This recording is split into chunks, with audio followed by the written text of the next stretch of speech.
This is Ralph Dunuan. I am an inside community organizer housed here at the Washington State Correction Center. I have been incarcerated for the last 23 years. I am a member of the Asian Pacific Islander Cultural Awareness Group, or API-CAG, as well as Tribal Sons here at WCC. My background for social change began with participating with the API-CAG, looking at how to get more people involved in the things that affected them, such as new legislation or post-secondary education. In effect, Second Chance Pell. I also have been working with the Native American reentry teams to get people connected for success on the other side of the wall. It was these things that have led me to where I am today, and looking for ways to keep people informed. With that in mind, welcome to the C.H.O.I.C.E.S podcast, where the issues are real and the time for change is now. With Choices, we address issues that are impacting our community, allowing both sides to be seen and exposing the real effects to those communities. With every informed choice we can make, we create hope for opportunities for the communities we come from and engage solutions to impact positive change. Thank you for listening in. In today's episode, we examine a recently enacted bill that legislation and county prosecutors claimed would offer relief.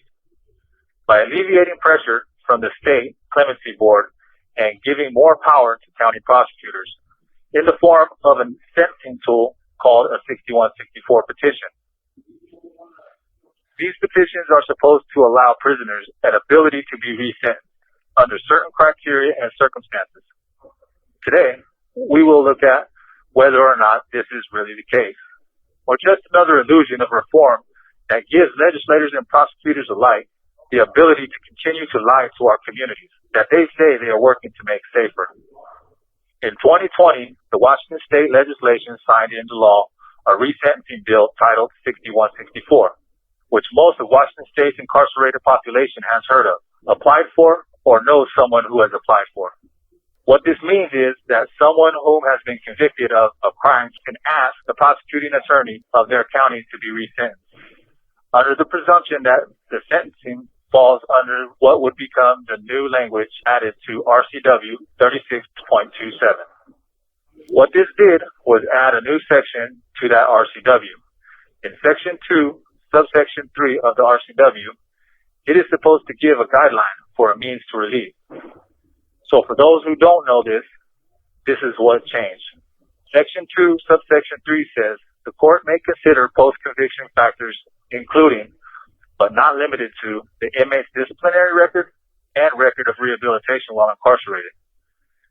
Evidence that reflects whether age, time served, and diminished physical condition, if any, have reduced the inmate's risk for future violence, and evidence that reflects changed circumstances since the inmate's original sentencing, such that the inmate's continued incarceration no longer serves the interest of justice. Credit shall be given for time served. This is how RCW 36.27, Section 2, Subsection 3 currently reads. One of the key components to this language that is not being utilized is the court may consider post-conviction factors including, but not limited to. What this means is that the court, not the prosecutor, can make a decision based upon all or one of those factors. However, in most cases, these factors are not being allowed to be presented to the court. Most people can't make it past the court's gatekeepers in the form of county prosecutors.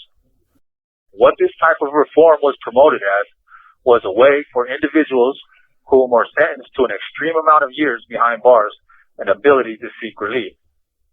Primarily, it was seen as a way to re-examine past sentencing practices, such as robbery in the second degree, or any other sentences that were seen as excessive, which was supposed to be based off of the language within the bill. In so doing, changing the racial disparities in the Washington State prison system. So let's take a step back for a minute and listen to how this bill was sold to the prison population. Here to offer up his insight, as prosecutors from the various I-5 corridor of counties sold their bill of sales to the folks on the inside, my good friend, Demar Nelson. My name is Demar Nelson. I am a leader, former president of the BPC at Shelton. I came here in 2016 and began the Shelton chapter of the BPC. I'm also a TEACH board member. That's the Taking Education and Creating History board member. I'm in the position that I'm in today, called to just kind of be a voice to the questions that we have surrounding the 6164. I'm involved in a lot of community stuff, helping be an evolutionary process to the growth of the man, the growth of the legislative system, being a prisoner myself, and also doing the work that's necessary for us to liberate ourselves and liberate others in exchange as well. So. Can you explain briefly what went down in 2020 with senators visiting the prisons looking for advice on SB 6164? Absolutely. It was a profound experience. We actually organized from the inside out to have a dialogue with prosecutors, different lawmakers and things of that nature. We also met with WAPA, the Prosecutors Association, to talk about things like mercy and the 6164 bill that was arising on behalf of incarcerated individuals. And what happened was we ended up deeming that meeting as the I-5 corridor reform kind of gathering. And the topic was mercy and understanding on our end for them to understand the things that we're doing to grow through our experience, taking the victims and things like that into account, and for them to explain the things that they're doing to actually add changes and adjustments to a prison system that's bursting at the seams. So one of those tools that they were using was the 6164. So when they arrived, we began to talk about the 6164, what their true intentions was for the 6164, and how we would actually be able to measure up or qualify for the 6164. And it was a great meeting. On their end, they spoke about how, they realize there's a lot of errors within the justice system. There's a lot of people that are over-sentenced, meaning they have astronomical numbers. They realize that some people got struck out for things they wouldn't have gotten struck out for if said laws weren't on the books and if they weren't convicted at a certain time. And so they said they planned on using 6164 as a way to alleviate a lot of the pressure that was taking place within the system.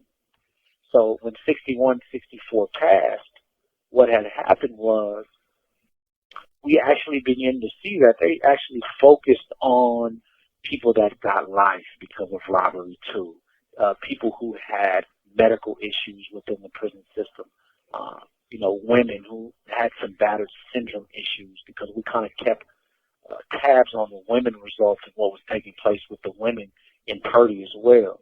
And then you had guys in here who had failed at an age where they were under 21 or under 25 years old, who had violent crimes, who also was asking in that meeting as well, like, well, this is what we've been here doing with our time, and we've actually given ourselves to rehabilitation.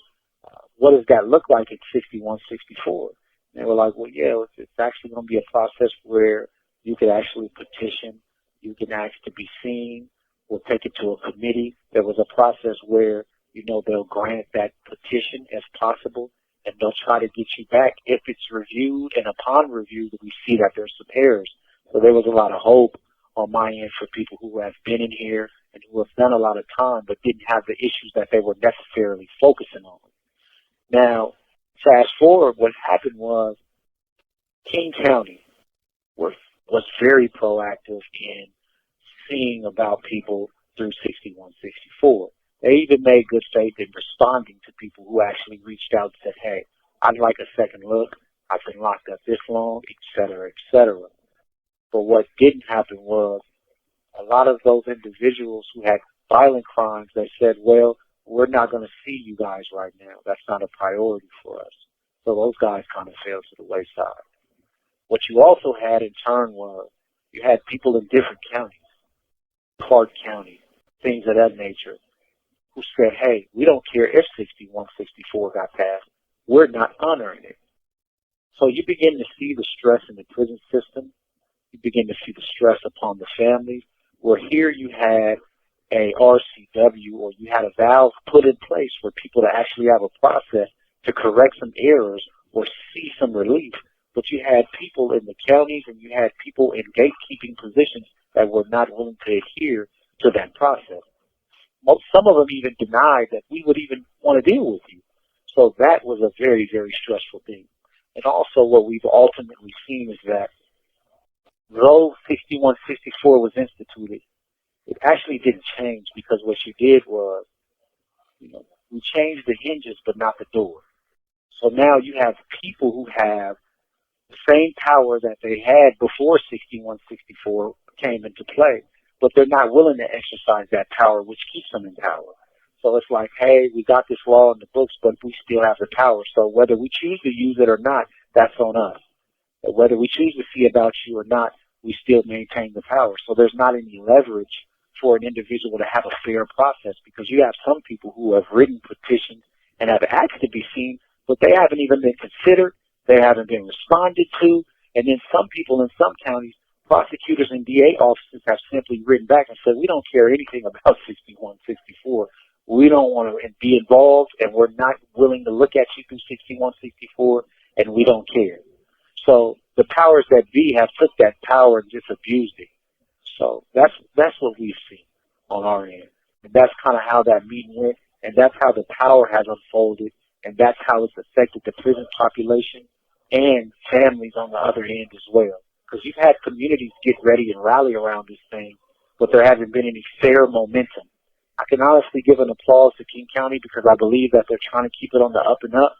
Carla Lee, who is a very transparent individual, was honest about that, how she dealt with it. And also she was doing a really, really good job, and still does, in trying to get back to people and letting them know where King County is in terms of status when it comes to 6164 and who they're willing to deal with. Pierce County hasn't been on board. They've been very lackluster. I know Snohomish County has been kind of fair. There's been people getting relief. But people in Clark counties and Kitsap County and things of that nature, it's been like pulling teeth. So I'd like to say that. It hasn't been used fairly. So just real quick, reflecting on everything that you just shared, would you say that 6164 has been effective in its initial goal? No, I wouldn't say it's been effective. Like I said, I don't want to throw anybody in particular under the bus when it comes to what they're doing or rob them of their credit, because I know King County has done an excellent job in trying to be proactive. I've written them. I've spoken to them. It's being a leader for my cultural group in here. We have a great communication bridge with the King County division, especially with Dan Sattersburg as well. And I think they've tried to be as transparent as possible with what they're willing to do. But I can honestly say that 6164 has not been effective. It hasn't been effective. And I think at this point, the taxpayers need to know it. I realize that there's a hard on crime type of thing. Do your crime, do the time, do your time, do the crime type of thing. But the taxpayers are stakeholders in this position. And when you have some individuals in here who are ready for relief because they've actually applied their life to rehabilitation and they qualify to be re-enter society and be in the community again, I think we should give those guys a second look. I think they should be considered, especially if we've used taxpayers' dollars to pass something like 6164. That's that sleeping giant. They have no idea that these things are being passed and that people have the option to be seen again so that they can grow within the society that they've actually grown. But 6164 hasn't been effective. The powers that be have abused that discretion. They made the changes because financially, Washington prison system is bursting at the seams. Blake, it opened up a lot of beds, but at the end of the day, you still have a county jail system that's bursting at the seams because of crimes, COVID. There's a lot of violent trials that are on pause that are just now resuming because of that. So we're going to be back in the very same position that they were in before the Blake passed. But the 6164 was passed to appease those issues that they realized that they was identifying within the justice system. Systemic-wise, when it comes to the marginalization of different people and ethnicity, but when they actually put it into play, 6164 is not even spoken about in the prison system no more. Nobody has faith in it. Families don't have faith in it. Families are disappointed about that. because it was, a lot of news online and things about 6164. They read the language, they believed in the process, but it's not being used effectively. And I think that should be brought up. I think that should be challenged, especially as a society. Society should know this. Because we have processes in place, but they're not being utilized, and that's unfair. Thank you, Demar, for taking the time to share those thoughts. Next, let's examine what or if this resentencing tool is. 1, really transformative. 2, does this really change the racial disparities in the prison system? Or 3, what type of impacts this is having on families and communities? First, when we talk about reform, most people only think about it as change. So unless you are close to the issue in some way, such as being a legislator, prisoner of the prison industrial complex, activist, or law enforcement, then we rarely ask what type of reform an issue is, or whether it's carceral reform or abolition reform. One promotes consistent carceral practices, which makes it easier for someone to find themselves back inside of prison walls. While the other, abolition reform, looks to move away from criminalization and carceral practices, choosing a path that addresses what people and communities need to heal from an oppressive system. What the 6164 petitions have done is allowed people to believe there is hope. Hope for a chance, or maybe that's just another illusion also. Here is Jorge, someone who has just submitted their 6164 petition. Let's listen to his story and how he hopes for a chance for something more than concrete and razor wire. My name is Jorge Macias. I've been in jail in Washington State for 25 years now. I committed my crime in 1997, and my crime is first-degree murder. I'm from Mexico, and I was 25 when I committed my crime. Now I'm 51 years old, so I've been in jail for 25 years now. And I just submitted my petition for the new Washington State Law 6164. Was your petition granted? Why or why not? I was very glad to submit my petition because it gave me the opportunity to have a second chance. Because, as far as I understand, this law gives inmates the chance to be resentenced.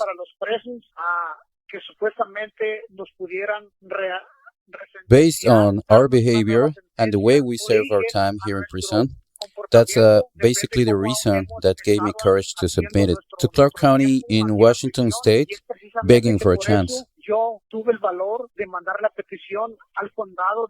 Because I think that the 6164 law, that if we behave, it gives me the chance, and maybe my family, friends, and community to be helped.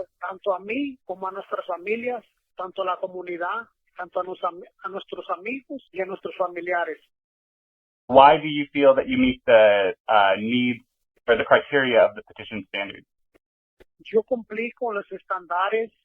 I met all the qualifications that were outlined by the Washington State. My behavior record is clean, and I got no violations or infractions. So far, in these past 25 years I've been here, my counselors are continually surprised by my record. Because every 6 months we get reviews, and I've been clean for these 25 years. I never had a fighting here or any major infraction. I've sent every requested paper for them to see that I want and I really need help from the 6164 law. How do you feel the decision of your petition affected your family or friends? This decision has a lot of impact in friends, family, and the community, and mostly all the people we love.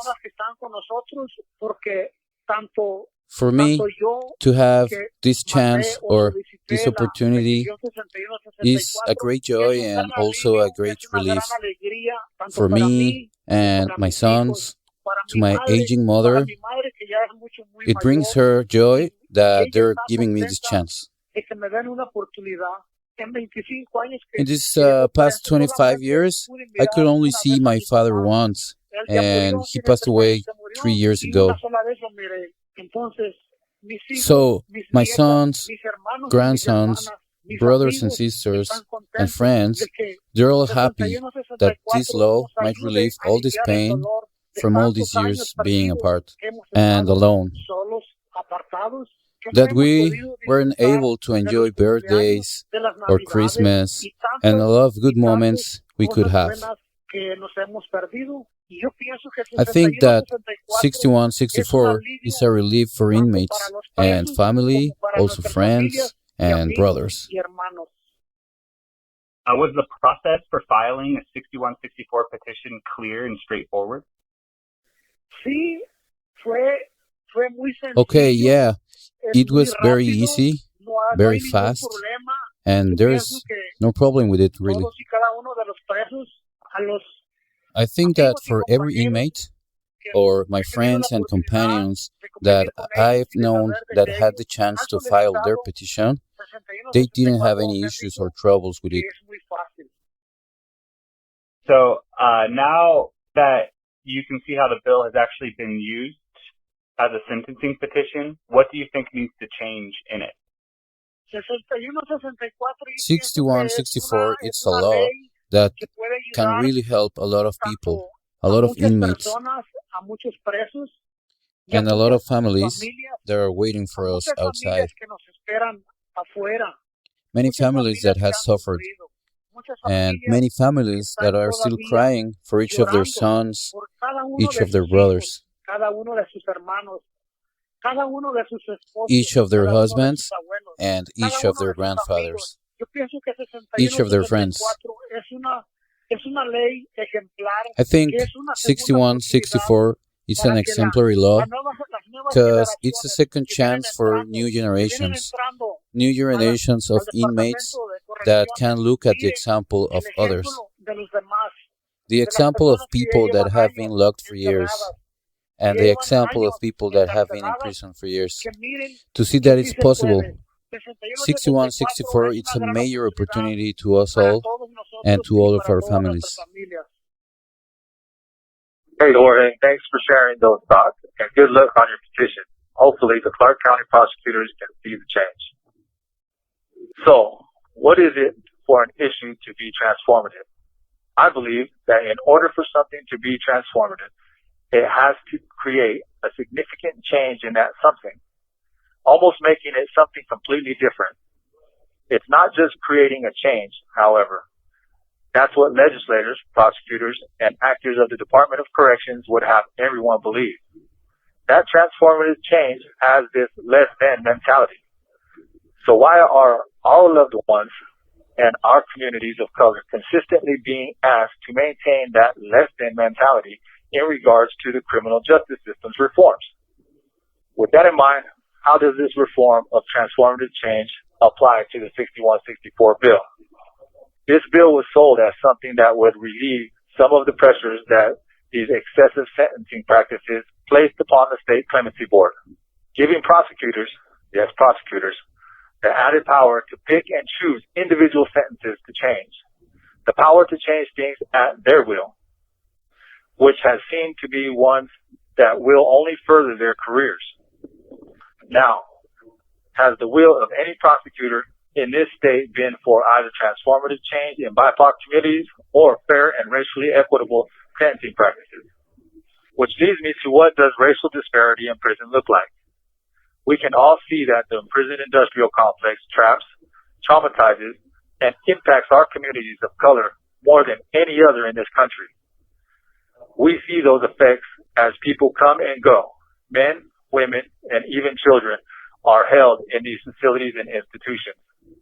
The majority of those held captive by these environments don't realize they were set up from birth by the color of their skin or what side of the poverty line they grew up on. That's what keeps the disparity within the U.S. penal system at a constant. With the realization that the system does neither keep communities safe nor rehabilitate the ones behind the walls of concrete and razor wire, communities have begun to demand change. The The response to those demands are reform. These idealisms of reform to a criminal justice system that is doing what it was designed to do have overshadowed significant change and has not changed any racial disparities within the system itself. What it has done is allowed state actors agency to continue the cycles of incarceration and maintain the racial imbalance. We can see exactly that with how the 6164 bill was written and how it currently is being utilized. The 6164 petition was supposed to be a means of relief for incarcerated individuals who could show rehabilitation. Age and time served show a less likelihood to commit future acts of violence, and that the sentence no longer serves the interest of justice, which, if individuals were given the relief that these petitions are supposed to give, would affect the racial imbalance in the Washington State prison system. However, because the language of this bill failed to define what those terms actually mean in regards to tangible actions, the 6164 petition is left to the whims of an already biased prosecution, which is why the Prosecutors Association was so adamant about the bill passing when it was before legislation, as my friend Demar conveyed earlier today. Prosecutors assigned to review these petitions refused to define any of the criteria that the bill talked about, which is what allows each county the ability to deny almost all petitions submitted. King County has even went as far as creating a standard denial response to those petitions, which is vague and unclear. Even when county prosecutors do grant petitions, the path is still difficult. Here to share their experience with these trials and tribulations is Eric. Tell them how it is, Eric.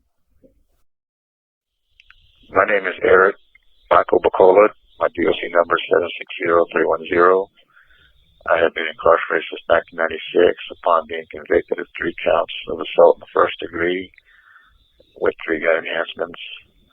I've given a sentence of 500 months, 41 and a half years. I've been incarcerated for nearly 27 years.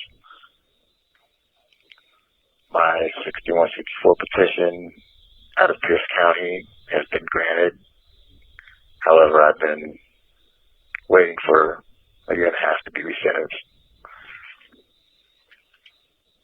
I'm here to provide my views and opinions about how 6164 is being applied. So, as you mentioned, your petition was granted. Why was it granted?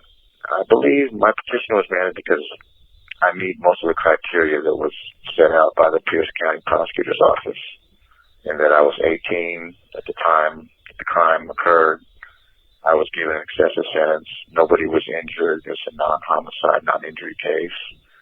The sentence that was imposed consists of stacking of enhancements that are consecutive to each other and to the underlying sentence.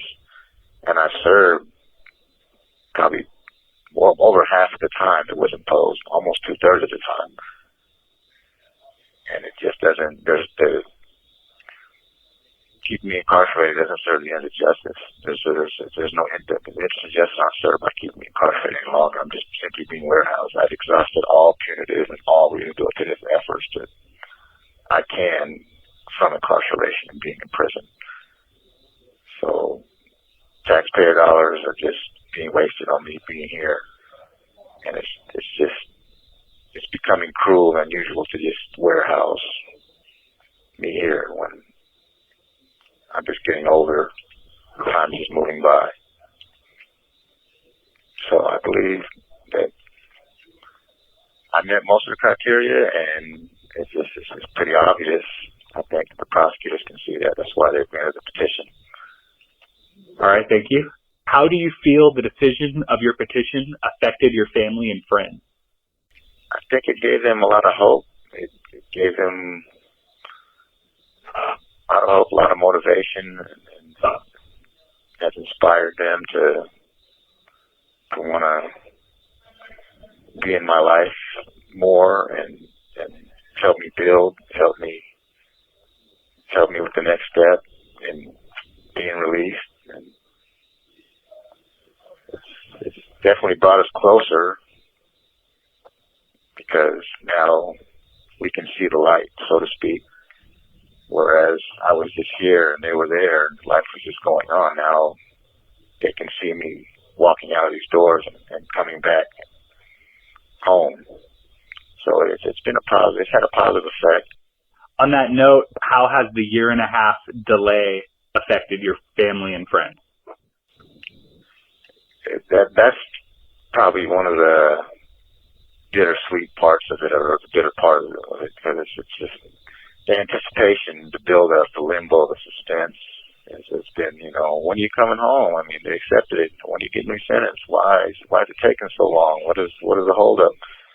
So that's been kind of stressful on my family and I, because I'm sitting here in limbo and wondering when, and it also hinders me from programming or advancing to another stage of basically transitioning back into the community, because I can't partake in any programs such as work release, graduate reentry GRE. I can't take certain classes in here because as of right now, my time structure of my sentence is still the same and hasn't changed because the resentencing hasn't occurred. So it's had a 1.5 year delay. It's just stressful, because then I don't know what the prosecutor, where they fit. Are they reconsidering? Is their decision still standing? Anything can go on behind these prison walls. Something out of my control can happen to where I may get involved some way or be accused of something, and then I get infraction, and then that might blow or have a detrimental effect on my resentencing. So it's kind of maybe volatile is a word, and just kind of restless, but at the same time I'm still hopeful. But the delay is it's had an effect, because everybody's waiting with open arms. There's resources, there's jobs waiting, and because the time has elapsed, some of that stuff may diminish. Some of those resources may not be available when the time does come, because it's taken so long. Thank you. Was the process for filing the 6164 petition clear and or straightforward? Well, I filed back in September of 2020, and that was shortly after it went into effect. I believe it went into effect July of 2020. So it was fairly new. I basically wrote a letter, just a one-page letter, just summarizing how long I've been incarcerated, what I'm incarcerated for, what I've been doing as far as certificates and my behavior. There was no real clear direction. I just took it upon myself to just include what I believe the prosecutor would want to consider. And I kind of used a template for the clemency and pardons process in a nutshell, and provided them with my infraction history, my behavior observation entries, and whatnot, my record, all my achievements, my family support, community support. And it wasn't until April of 2021 that I received a decision, approximately 6 months later, 6 to 8 months later, that they granted it. They decided to grant it. But the process wasn't straightforward, probably because at the time it was fairly new. Since that time, I've seen criteria come out from several different counties, and while the criteria is kind of clear, but the actual process is still kind of there's no clear direction. It just basically asks you to write them a letter saying all your infraction history, everything regarding your life from the time that your crime was committed to the present day of filing the petition. And it's kind of vague. It probably could be a little bit more clear or precise, but no, the process wasn't all the way clear. But I don't know if they probably should have a better instruction or a better method of clarifying. Thank you. And last question. Now that you can see how this bill is actually being used as a sentencing petition, what do you think needs to change in it? Well, I'm glad mine was granted. I'm very grateful and thankful that mine was granted and blessed. However, for those that I've seen that were denied, it's just there's no transparency. They don't really give a reason why they deny it. There's actually really no reason why they granted mine. They haven't provided any reason why they granted mine either. So I think transparency would be good, and where they provide reasons as to why they either incline or decline. I believe that there should be maybe a hearing process that can be optional, sort of like the clemency and pardons process, to where a person can present their case rather than just sending in written material. They can maybe be represented by attorney if they need to, or they can just at least be there to where they're a person and seen as a person, not just some documents, maybe like a teleconference or via Skype. I think that should be implemented. Some kind of process like that should be implemented. And I think that they need to exercise their discretion and their authority more, because while this is a good law and it's a step in the right direction, it's very, very few and far between that I've seen where people have actually benefited from this law and the prosecutors applying it. I'm the exception. And again, I'm thankful for that, but at the same time, I think it's very, you're asking the same people who put us here to let us out, and naturally they're, I don't know if I want to say indoctrinated or just, it's their job to want to keep us in here. It's just hard to put it in their hands to want to be progressive with criminal justice reform. So I think there should be, I don't know, maybe someone in the public overseeing, or maybe the public in general should be able to weigh in on whether or not the prosecutors are using this the right way and what it's designed for. Because it was designed, we had a prosecutor summit here in November of 2019 with all the major prosecutors from all the neighboring counties in western Washington, King County, Pierce County, Kitsap, and Snohomish, just to name the main ones. And the main prosecutors, including Dan Satterberg, all the head prosecutors were here from those counties.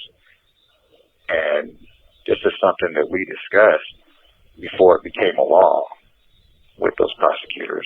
And it was all based on the disparity of people who are being convicted and getting excessive sentences. That's what caused this law to go into effect. And they're not utilizing this law for that purpose. At least it doesn't seem like it for the most part.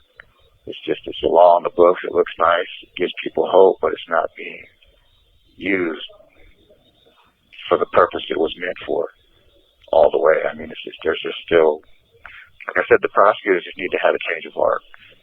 Change of heart, change of mind. They need to be more progressive. They need to understand that, what these laws are designed for. Mainly people of color, people who are disenfranchised, people who are poor, impoverished, that the criminal justice system has railroaded or just for whatever reason treated unfairly. They need to use these laws to correct those mistakes. Thank you for your words and honest insight with your struggle.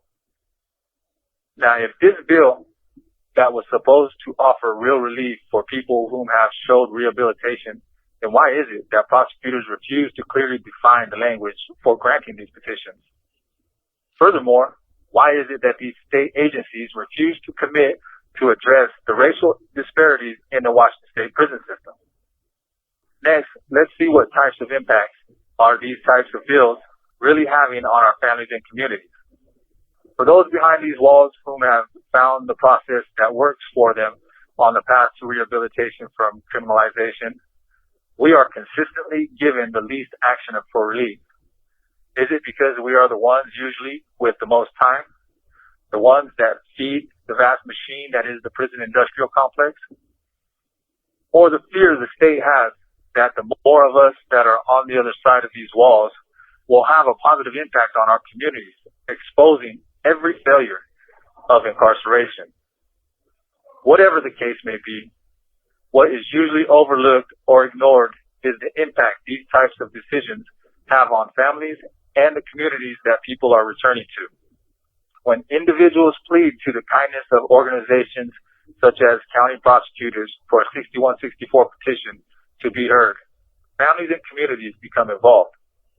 Once involved, the families and communities begin building hope around the nightmare that is incarceration and the idea that it will possibly end sooner rather than later. In some cases, prosecutors add fuel to the fire by hinting at they are strongly leaning towards advocating for resentencing.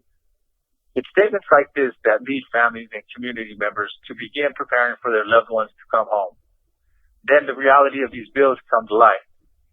When prosecutors fail to follow through with any resentencing hearings, they seldom think about what they say and how that impacts the people waiting for someone to come home. Here to add to this perspective is Clayton, giving us a look at the real impacts for those who are in this with us. My name is Clayton Gagnier. My number is 764931. I've been down since 1996. I filed for the 6164 resentencing petition August 23rd of 2020. I filed in Snohomish County. I provided 7 pieces of community support, including my stepfather, my mother, my sister, 11 job opportunities. I have 2 outreach programs, one for St. Jude's Children's Research Hospital and another for covering up gang-related tattoos. I am a tattoo artist. I think that the 6164 petition had an extremely negative impact on my family. My father won't even talk about it anymore because of the way that they responded to him. He called once a week on Mondays, and every time he called, they said that they're not dealing with that at this time. Didn't defer him to anyone else, just hung up on him. In January 3rd of 2022, I received a response saying, 2021, I received a response saying that everything looked good, I was on track, and all I needed was a better release plan. So I sat down and I wrote out a better release plan. I even wrote down hour by hour for the first couple of days and went day by day for a couple of weeks. I went month by month.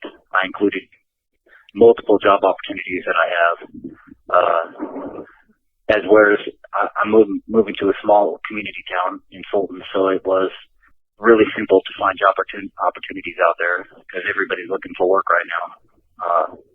And when they did reply back, it says here they replied back August 26th of 2022, and they said that they reviewed my submission, and their determination was that I do not demonstrate that the sentence no longer serves the advancement or interest of justice as required by RCW 36.27.130. And they said that it is closed as of that time. They said that in their letter it says that I still do not demonstrate as if I was able to function properly in a community setting. But my last letter to them, I sent updates on them, and my last letter to them told them that I do work on the security crew, which is out in Airway Heights, out in Medical Lake. I work at the Eastern Mental Health Facilities, and so I'm in the community all day, and I have been for a couple months, 3 months now almost, and they know this. But their letter states that I still do not demonstrate that the community would be safe. So I believe that they failed me there, because I don't think they even read it. I had multiple family members write in to explain to them who I was in the petition itself. Two members of the community of the job opportunities that I have never met me, although they said that they would give me an interview on the day that I was released. And so it was rejected, of course. I know that I meet the criteria. I know it. I haven't received any infractions at all since 2016. And in the petition, it said that they were looking for people who were changed, who were eligible for this. Well, when I first fell in 96, I was a bad guy. And I did bad things. I received a lot of infractions. I've done a lot of whole time. And now nothing. I have at least 20 staff members here, just in this facility alone, that all believe that I'm done here. I had a recommendation from a psychologist named Susan Crow, who wrote in there and sent it with my petition saying that this sentence no longer serves any means at all. All it is costing taxpayers money. That's all it's doing, and creating suffering for my family, which need me. I know that it affected my family in a bad way. My mother's had MS now for decades, and it broke her down really bad. She doesn't eat right a lot, and she won't talk about law with me. I'm filing for clemency now, but she won't even really get into that. She doesn't think she doesn't trust the justice system anymore after the way that Adam Cornell, who is the deputy prosecutor now in Snohomish County, and he was also the prosecutor on my case. And he was the one who reviewed it, along with Matthew D. Baldlock, who is the chief deputy, and they both have active roles in all of my proceedings with them criminally, I believe, and they won't even talk to her. She called all the time trying to get an update or trying to give them more information about new classes that I've finished and new schoolings that I've tried to get into, but they won't discuss anything with her. And now they won't discuss this at all. I think that it was a poor decision on the courts to give the prosecution the ability to tell us no when they're the ones who were prosecuting us to begin with. I don't think that it served anybody. As a matter of fact, I think only a handful of people even got out. I think that it needs to be taken away from prosecutors, and it needs to be given to a committee or a group of people who actually serve the community. In the hands that it's in now, it's just not going to do anything. It's not going anywhere at all. I don't think that they even, I actually don't even think that they read my application. Thank you, Clayton, for giving us a look at the other side of things. One can interpret this as an intentional and hostile act against people and communities that care about those of us behind these walls. I myself have to wonder, why is it that consideration is rarely given to those who patiently wait for us to come home? And the emotional drain on the loved ones who have to endure this madness right alongside us. We on the inside of these facilities and institutions have failed to consider the impacts of our actions, which caused our loved ones and communities in our path such pain and hardships. However, it is supposed to be the legal systems, in effect prosecutors, judges, and legislators' jobs to consider these things. So who is creating more harm in these situations? The ones who are learning or the ones whom are trained to know better? Creating hopelessness does not correlate to faith in a system that perpetuates just as much harm and trauma as the crimes individuals committed to find themselves behind bars. Those who find themselves trapped in the cycles of mass incarceration have personal, environmental, and or generational traumas that are dealing with. What's the reason for prosecutors Washington State Departments of Corrections, and legislators to cause these harmful tactics upon people and communities whose only involvement with all this is that they care about someone trapped in the chaos of the prison industrial complex. When prosecutors fail to follow through with the 6164 petition, they send a vague rejection letter to a petitioner. These letters have no clear understanding of why the petition was turned down. I have read numerous rejection letters looking for the criteria for the means to relief. However, none that I came across where the petitions have met the priority criteria were given just reasoning. So I have to ask, what was the real intent behind these resentencing tools? Because the harm that the rejections impose are evident. After act upon act of rehabilitation, the legal system still only wants another head to fill its institution's bed space. So when we seek reform, I challenge you to think about what is the real issue really reforming. Is the reforming going to perpetuate the cycles of mass incarceration through more oppressive systems of control? Or can we honestly say that the reform at hand will provide avenues to greater solutions, which will lead us away from incarceration and towards better and safer communities, while strengthening families at the same time? We are responsible for our own choices, and it's what we choose to do or not to do that allow violence and crime on all levels to flourish. So I encourage everyone to educate themselves in order to make better and more fruitful choices, so we may have the kind of communities that heal and promote stronger and more positive futures for our coming generations. In the case of the 6164 petitions, can we really say that it has reformed much of anything? I honestly can't say that it has. Neither can I say that this bill was truly transformative or that it had any kind of impact to the racial disparities within the Washington State prison system. I can say, through my own experience, that the whole 6164 petition process has had a negative effect on not only my family, but also the community I am returning to. Therefore, in the coming years before you, when you make the choices that impact others or communities you live in, make an educated and informed choice. So what we create is hope instead of hopelessness, so that we shed light on the opportunities for our communities, and those choices lead to engaging solutions. Thank you for listening in to this episode of Choices, where liberation of information is found and the impacts are real.